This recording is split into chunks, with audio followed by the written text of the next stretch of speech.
So we're in your culinary book and we're in chapter 10, section 3 here. We talked about seasonings and herbs and flavors, to add to your food. And now we're going to get into fats and oils, and frying. So nutritionally, fats and oils have many functions. They provide energy, they cushion our body parts, and they help distribute vitamins in our body. They're also used for a lot of different ways for cooking and baking. They can be used to add flavor, sometimes to fry foods, to cause foods to brown and to bind ingredients together, and tenderize baked goods. So fats, oils, and frying are important. So let's talk about these kinds of fats. So solid fats. So there are many types of solid fats that are used in cooking. Butter is one of the most common fats because of its flavor and its versatility. And butter contains 80% milk fat, and it's made by churning either fresh or sour cream. So butter is available when you go to the store in the salted form and unsalted varieties. And you can choose which one is best for your recipe. Some recipes have unsalted and some salted. Unsalted butter may be the best option when purchasing an all-purpose butter, since it allows you to control the amount of salt you have in your food. So often butter is packaged in sticks. You see butter sticks, but it also can be whipped up in little tubs, packaged in tubs with whipped butter. Most butter is sold in like 1 pound packages that include 4 sticks, and with each stick of butter is equal to like 1/2 cup. It's written right on, on the butter sticks usually. So 1/2 cup is 8 tablespoons. So it's divided in 8 tablespoons where you can cut off your tablespoons of butter, so the markings on there.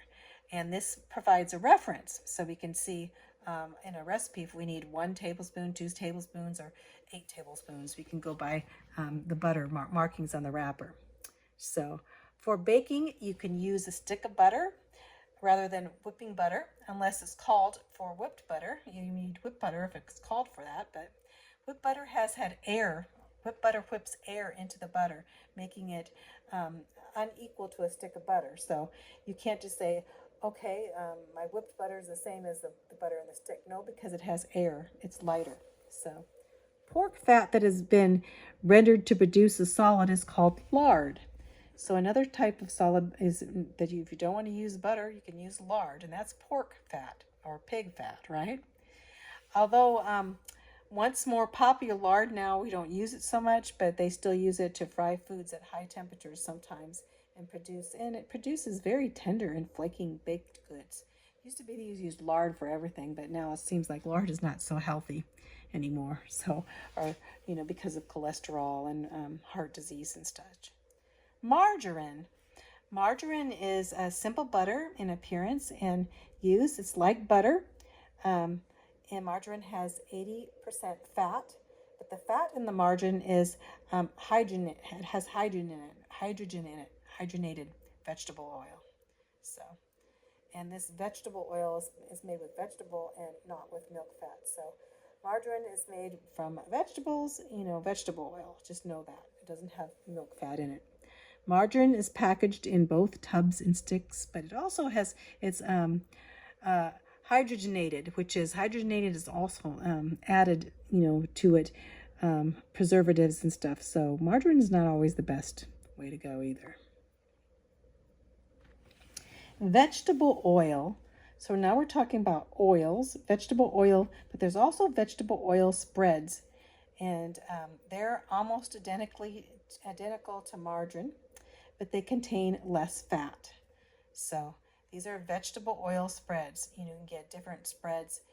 Since vegetable oil spreads contain more water and less fat, using these products for baking could change the outcome of the recipe.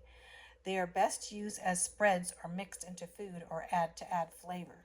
So don't just use, okay, I'm going to use a vegetable oil spread for my butter. It doesn't work, right? So they like to use them mostly as spreads. Shortening. Shortening is also a form of hydrogenated vegetable oil, and it's used in baking to grease pans with shortening, and it also produces very tender, flaky foods. Butter flavored shortening may be used instead of regular shortening and added flavor to recipes if it has a butter flavor. Regular shortening can be used for deep fat frying. Shortening is available in cans and in 1 cup sticks that are labeled for measuring. So shortening, so what did we go over? Butter, lard, margarine, vegetable spreads, shortening. Now let's talk about, there's still a couple. There's coconut oil. So coconut oil is an oil that is naturally solid at room temperature. Coconut oil can be used in a variety of ways, from cooking and baking, and even you can use it for beauty. You can put it on your hair in beauty and hospital. It can use for a lot of different things, not just food. So you can put it in your food or you can put it on your hair. Anyway, since coconut oil melts at a low temperature, it can be melted and used as a liquid or used in solid form. It says be careful to ensure it does not melt if needed to be solid. So coconut oil, if you put it, just a regular room temperature, it's usually solid, but it can melt very easily at very low temperatures. So, and turn into oil. Okay, liquid fats. Liquid fats are oils that are liquid at room temperature, and they're often made from the oil that is extracted from like vegetables, nuts, seeds, and fish. Vegetable oil is the most common kind of liquid fat.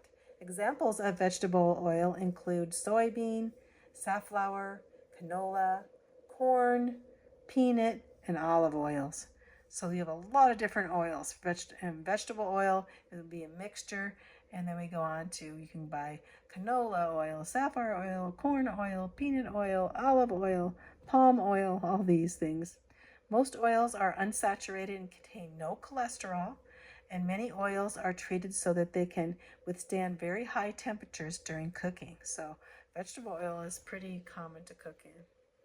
We also have olive oil, which is kind of like a vegetable oil, but olive oil is extracted by pressing olives, and it's one of the oils that's considered very healthy for your heart. Olive oil is. It has a distinct flavor, and it's not bland. Its flavor is actually good flavor, making it better for certain uses, as it is an all-purpose oil, olive oil. Some olive oils are used best for cooking, while others are better used for other things. But olive oil is good. They also use olive oil for dipping breads and making salad dressings, and sometimes olive oils has intended as added garlic. And be careful when it's added garlic, just so you don't get some salmonella in there. I always think, I don't know if I want to have garlic in there, because some people got really sick with, not salmonella, but botulism from garlic added in oil. So any other types of oils, such as avocado oil, can be more expensive, but they can offer many healthy benefits. Avocado oil is another type of oil. Then we have these cans of cooking sprays. These cans of cooking sprays contain vegetable oil that has been placed in a spray, so you can spray it on, especially if you are spraying it on or greasing the bottom of a pan, right? Cooking spray has the same properties as a type of vegetable oil from which it comes. So when using these sprays for greasing pans, spray carefully over the sink to avoid getting oil all over your kitchen surfaces. Cooking spray can also be used as a low-fat alternative when sautéing. I never knew that. A small amount of spray in a pan instead of liquid cooking oil will reduce the fat. So it's actually healthier to use the cooking spray than it is to use lard or butter or even olive oil, or not necessarily olive oil, any oils. Sprays are actually, they're less calories, and they're actually less amount of oil and healthier for you. So let's go over these frying methods. Frying. To fry, what does frying mean? Is to cook foods in hot oil. We have pan frying, and the frying is done in a skillet on the stove using a small amount of oil. You put it on the stove, you put a little oil, then you kind of fry it there. There's stir frying. We saw that before, is a cooking method which the food is constantly stirred while being cooked in like a wok, with a small amount of fat over high heat. Air frying. Air frying is very healthy, and it cooks food by circulating heat air around the food, and this method uses less oil, and so it's considered healthier because it's less fat. Air frying, circulating heat in the air fryer. Deep frying, or deep fat frying, is cooking food in hot oil that is deep enough to completely cover the food. So let's talk about deep fat. Deep fat frying or deep frying is have to be very careful because if you spill some of that grease on you, you can get burned really bad. So deep frying, many types of food can be deep fried successfully. However, having the right equipment and knowing how to use the equipment is essential for cooking safety, especially. Use a deep, heavy saucepan with a wide opening, or electric deep fryer, which would be safer because it's used for deep frying.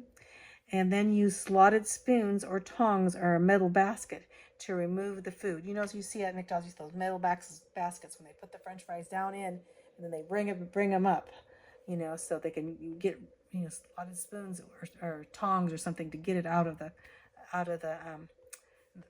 fatting what you're frying in your hot oil.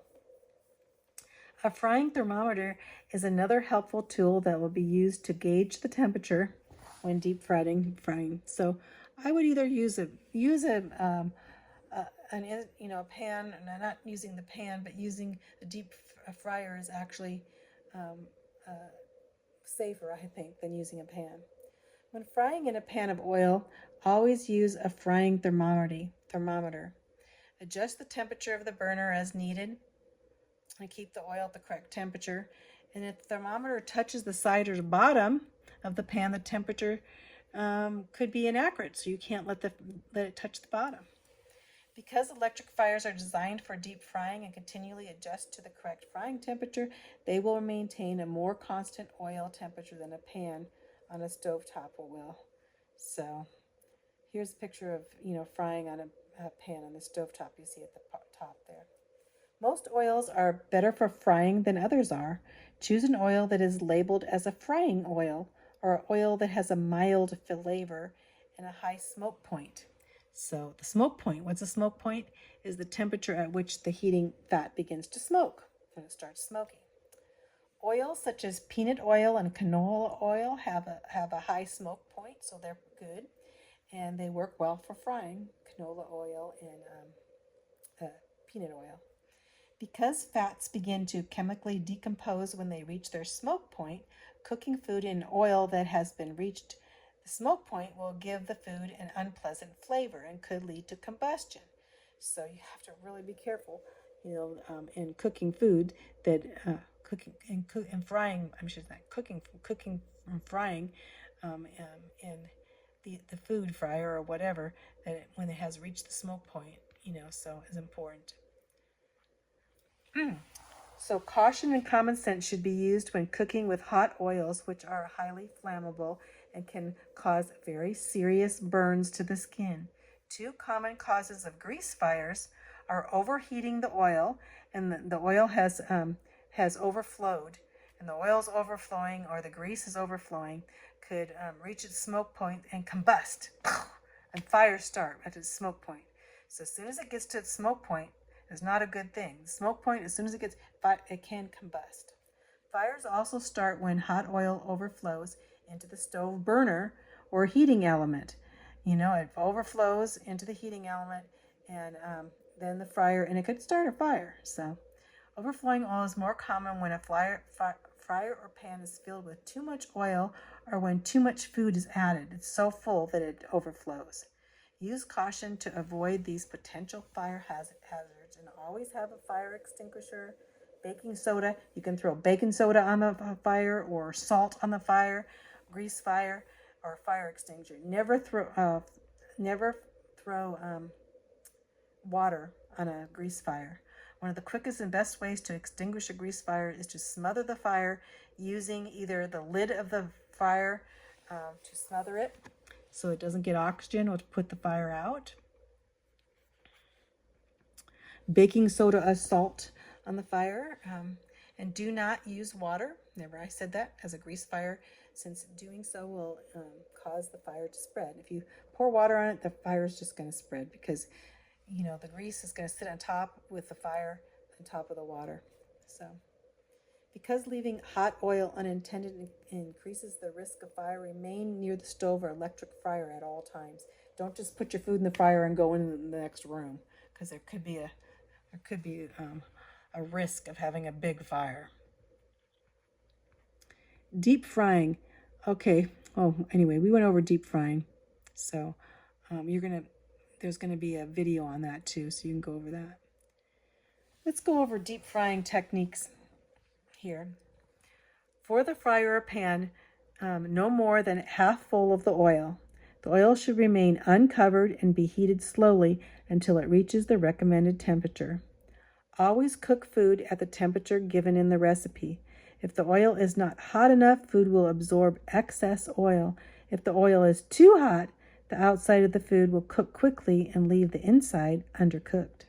So, basically you want to know, that it's at the right temperature. If the oil is not hot enough, then it cooks the outside and not the inside. It's not going to be good.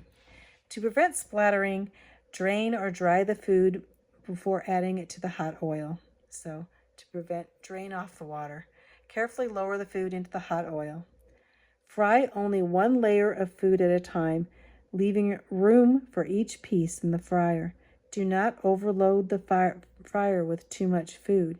Adding too much food could cause the temperature of the oil to drop and also make the pieces of food more likely to stick together. So just one little bit at a time. Once the food is thoroughly cooked and evenly browned, use a slotted spoon to remove the food from the oil and place it in a layer of paper towels to help absorb the excess fat. Put it in paper towels. If stored properly, frying oil can be used multiple times. First, allow it to cool, then strain out any bits of food and store it in a clean oil in an airtight container in the refrigerator. Make sure it's airtight so it's not going to affect the other foods in the refrigerator. If the oil retains the flavor of the food that has been cooked in it or becomes discolored, you're going to have to throw it away. Discard the oil by pouring it into a container and disposing of it with the trash. So you could pour it in a container you don't care, you're going to throw the whole container away, right?